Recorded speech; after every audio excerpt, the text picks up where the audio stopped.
आकाशवाणी भोपाल से प्रस्तुत हैं प्रादेशिक समाचार।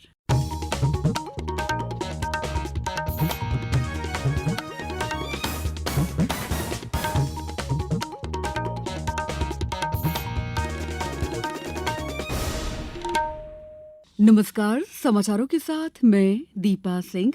सबसे पहले मुख्य समाचार। विजयपुर और बुधनी विधानसभा उपचुनाव के लिए आज चुनाव प्रचार का अंतिम दिन। उज्जैन में उपराष्ट्रपति 12 नवंबर को कालिदास समारोह का करेंगे शुभारंभ। औपचारिक कार्यक्रम की हुई शुरुआत। न्यूनतम समर्थन मूल्य पर 22 नवंबर से ज्वार, बाजरा और 2 दिसंबर से धान की होगी खरीदी। और प्रदेश में बैगलेस डे पर स्कूलों में होगी विभिन्न गतिविधियां। स्कूल शिक्षा विभाग ने जारी किए निर्देश। अब समाचार विस्तार से। प्रदेश की दोनों विधानसभा सीटों पर उपचुनाव के लिए आज प्रचार का अंतिम दिन है। सभी राजनीतिक दल और निर्दलीय प्रत्याशी चुनाव प्रचार में जुटे हुए हैं।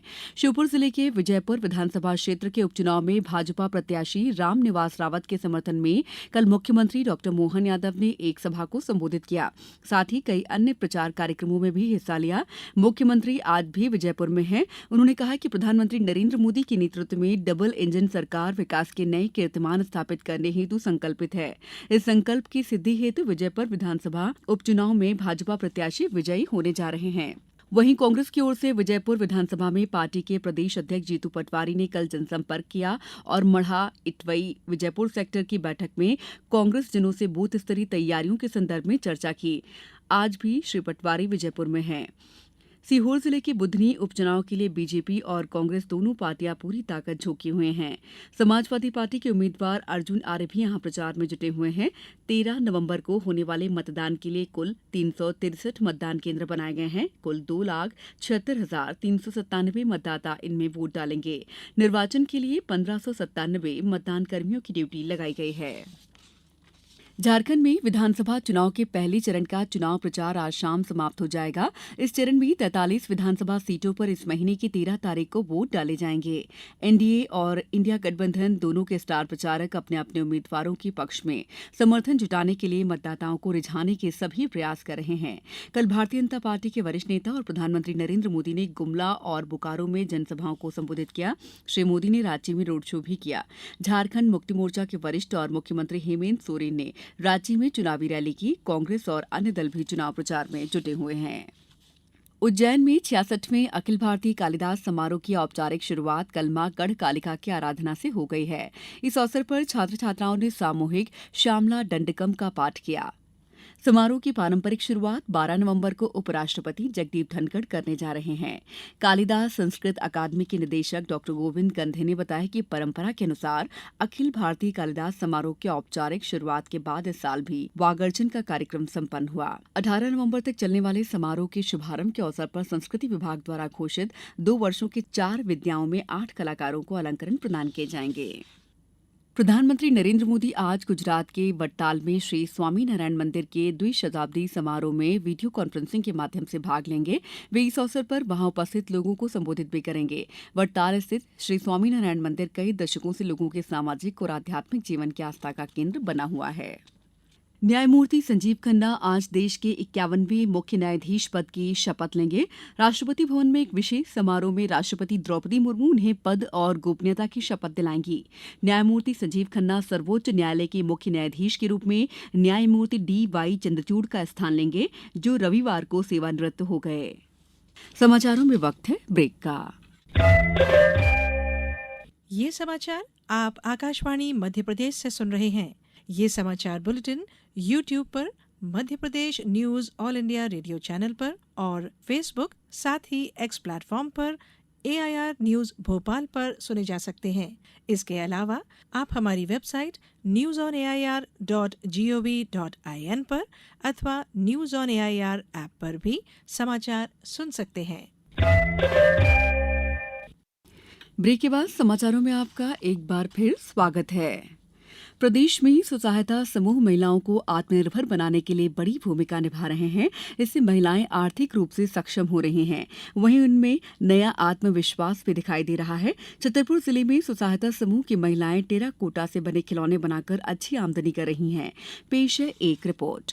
छतरपुर जिले में राष्ट्रीय ग्रामीण आजीविका मिशन के तहत बनाए गए स्व सहायता समूह इन दिनों तेजी से काम कर रहे हैं। जिले के धमना ग्राम की महिलाएं रोशनी स्व सहायता समूह से जुड़कर टेराकोटा गतिविधि संचालित कर रही हैं, जिसमें मिट्टी के बर्तन, खिलौने इत्यादि बनाने का काम किया जा रहा है। इस बारे में समूह की सदस्य उमा प्रजापति ने बताया।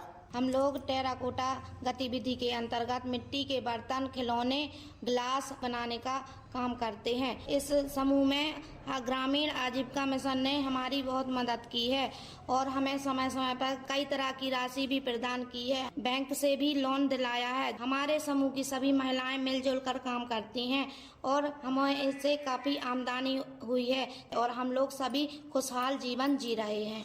राज्य ग्रामीण आजीविका मिशन राजनगर के विकासखंड प्रबंधक ने इस बारे में बताया। राजनगर अंतर्गत ग्राम धमना में टेराकोटा का काम रोशनी स्व सहायता समूह द्वारा किया जा रहा है, जिसमें लगभग इनकी आय 15 से 20 हजार रुपया प्रति सदस्य की होती है। इन लोगों को आजीविका मिशन के तहत RF, CIF, बैंक लिंकेज आदि ऋण भी उपलब्ध कराया गया है। तकनीकी भी सहयोग इनको प्रदान किया गया है, जिससे इन्होंने मशीनें भी खरीदी हैं और इनका प्रशिक्षण भी कराया गया है। ग्रामीण आजीविका मिशन के तहत इस तरह अनेकों समूह जिले में लाभ उठा रहे हैं। छतरपुर से सुनील पांडे। केंद्र सरकार द्वारा घोषित न्यूनतम समर्थन मूल्य पर औसत अच्छी गुणवत्ता के धान, ज्वार और बाजरा का उपार्जन किसानों से किया जाएगा। इसके लिए राज्य सरकार ने उपार्जन नीति घोषित कर दी है। ज्वार और बाजरा की 22 नवंबर और धान की खरीदी 2 दिसंबर से की जाएगी। खाद्य नागरिक आपूर्ति और उपभोक्ता संरक्षण मंत्री गोविंद सिंह राजपूत ने बताया कि प्रदेश के सभी कलेक्टर्स, नागरिक आपूर्ति निगम और वेयर हाउसिंग कॉरपोरेशन के अफसरों को निर्देश दिए गए हैं कि उपार्जन नीति का पालन सुनिश्चित कराएं। मुख्यमंत्री डॉ मोहन यादव ने प्रदेश की डॉ साक्षी भारद्वाज को पर्यावरण क्षेत्र में अंतर्राष्ट्रीय स्तर पर हो रहे COP29 आयोजन में भागीदारी के लिए बधाई दी है। मुख्यमंत्री डॉ यादव ने कहा कि डॉ साक्षी की भागीदारी गर्व का विषय है। गौरतलब है कि संयुक्त राष्ट्र द्वारा 29वां संयुक्त राष्ट्र जलवायु परिवर्तन सम्मेलन 11 से 22 नवंबर 2024 तक अजरबैजान के बाकू शहर में हो रहा है। प्रदेश में कक्षा 6वीं से 8वीं तक पढ़ने वाले बच्चों का समग्र विकास के लिए बैगलेस डे के दिन विभिन्न गतिविधियों का आयोजन करने का निर्णय स्कूल शिक्षा विभाग ने लिया है। इस दिन बच्चों के बीच पढ़ाई के अलावा विभिन्न सांस्कृतिक, साहित्यिक और व्यवहारिक गतिविधियां की जाएंगी। इस संबंध में राज्य शिक्षा केंद्र ने जिला शिक्षा अधिकारियों और जिला परियोजना समन्वयक को निर्देश जारी किए हैं। दक्षिण अफ्रीका ने कल रात गकेबरहा में हुए T20 मुकाबले में भारत को 3 विकेट से हरा दिया।